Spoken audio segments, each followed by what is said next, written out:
श्री स्वामी समर्थ. जयशंकर. आता अधिक मास याची सुरुवात झालेलीच आहे. या अधिक मासात, पुरुषोत्तम मासात भगवान विष्णूंची सेवा केली जाते. मुळातच हा संपूर्ण महिना हा आध्यात्मिक प्रगतीसाठी अत्यंत महत्त्वाचा मानला गेलेला आहे. या महिन्यात जी काही सेवा आपण करतो त्याचं पुण्य आपल्याला कैक हजार पटीने मिळत असतं. त्यामुळेच या अधिक महिन्यात आपण सेवा करत असतो, उपाय करत असतो. या अधिक महिन्यात आपली कुलदेवता, आपली इष्टदेवता श्रीहरी विष्णू तसेच आपल्या सद्गुरूंची विशेष उपासना, सेवा, नामस्मरण, पूजन, व्रतवैकल्य हे सगळं करावं असं म्हटलं गेलेलं आहे. या उपासनेचं फळ, पुण्य अनेक पटीनं आपल्याला मिळत असतं. म्हणूनच या अधिक मासामध्ये आवर्जून गुरुचरित्राचं पारायण, तसेच गजानन विजय ग्रंथाचं पारायण, गुरुलीलामृताचं पारायण, भगवान विष्णूंची सेवा या महिन्यात आवर्जून केली जाते. म्हणूनच ह्या अधिक महिन्यात आपल्याला वेळात वेळ काढून स्वामी चरित्र सारामृत या ग्रंथाचं पारायण देखील करायचं आहे. या काळात स्वामींची जमेल तेवढी सेवा करावी. शक्य असेल तर दररोज तारक मंत्र किंवा आपल्या स्वामींचा अक्षराक्षरी जो श्री स्वामी समर्थ हा मंत्र आहे याचा जप यथाशक्ती करावा. मुळातच आपल्या स्वामींच्या सेवेसाठी वेळ पाहण्याची गरज नाही, पण बहुतेक वेळेला आपण जर संकल्पयुक्त सेवा करणार असेल किंवा आपल्याला जर वाटत असेल की शुभ दिवशीच स्वामींची सेवा करावी, तर सोमवार, गुरुवार आणि पर्वणीचा काळ असा उत्तम मानला जातो. दशमी, एकादशी आणि द्वादशी या तिथींना 3 दिवसाचे पारायण करावे. आणि या महिन्यात योगात योग म्हणजेच 21 तारखेला गुरुपुरुषामृत योग आहे. ज्यांना कुणाला स्वामी चरित्र सारामृत या पारायणाला सुरुवात करायची असेल तर इतका सुंदर योग असलेला शुभ दिवस 21 तारखेला आहे. त्यामुळे त्या दिवसापासून महाराजांच्या सेवेला सुरुवात करावी. ज्यांना शक्य आहे त्यांनी एका बैठकीतच संपूर्ण पोथीचं वाचन करावे. आपली श्रद्धा, भक्ती आणि इच्छा यानुसार आपण संपूर्ण पोथीचं 3, 7, 11, 21 तुम्हाला जशी जमतील तशी पारायण करावी. किंवा रोज एक अध्याय वाचला किंवा ऐकला तरीही चालेल. आणि खरंच यावेळेला अतिशय शुभ असं पुण्यकारक अधिक मासात गुरुपुरुषामृत योग जुळून येत आहेत. त्यामुळे या दिवसापासून पारायण करायला नक्कीच सुरुवात करू शकता. संकल्पयुक्त सेवा जर करणार असाल तर सकाळची आपली नित्याची देवपूजा करून स्वामी चरित्र सारामृत पारायण करण्यास बसावे. आणि साहजिकच आधी आपल्याला संकल्प सोडायचा आहे, तो म्हणजेच उजव्या तळहातावर पळीभर पाणी घेऊन आपलं नाव, तिथी, दिनांक आणि वार, तुमची इच्छा याचा उल्लेख करून आपण कोणत्या इच्छापूर्तीसाठी हे पारायण करत आहोत हे स्वामींना सांगून संकल्प करावा. तो उद्देश, ती इच्छा सफल व्हावी म्हणून स्वामींची प्रार्थना करावी आणि ते पाणी ताम्हणात सोडावे. स्वामी समर्थांचं पारायण करताना शुद्ध वस्त्र नेसावी. त्याबरोबरच आपलं अंतर्मनही तितकंच शुद्ध असावं. आपले कुलदेवता, इष्टदेवता आणि आपले गुरु तसेच आपल्या स्वामींचे स्मरण करावे.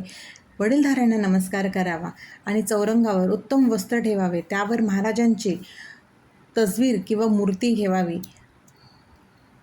मूर्ती असेल तर त्याला अभिषेक करून घ्यावा. समई लावावी. गंध, पुष्प, धूप, दीप आणि नैवेद्य या पंचोपचाराने श्रींची पूजा करावी. सकाळची एक वेळ निश्चित करावी किंवा तुम्हाला जी वेळ निश्चित करता येत असेल, जी वेळ तुमच्यासाठी योग्य असेल ती वेळ ठरवावी. संकल्पयुक्त सेवा करताना आपल्याला जी वेळ आपण ठरवलेली असेल तीच वेळ आपल्याला पाळायची आहे. पोथीला अक्षदा, फुलं व्हावीत. मनापासून आपल्या पोथीला नमस्कार करावा आणि त्यानंतर आपल्या स्वामी चरित्र सारामृत या पोथीचं पठण करण्यास प्रारंभ करावा. या पोथीतील प्रत्येक अध्याय शांतपणे वाचन करावे. आपल्या समोर साक्षात आपले स्वामी आपलं हे पारायण साक्षात समोर बसून ऐकत आहेत असा भाव असावा. मन प्रसन्न असावं. वाचन झाल्यानंतर स्वामींना नैवेद्य दाखवून आरती करावी आणि मनोभावाने तो प्रसाद ग्रहण करावा. पारायणाची सांगता झाल्यावर यथाशक्ती जसं असेल जशी आपली ऐपत असेल, जशी आपली परिस्थिती असेल त्या पद्धतीने दान करावं.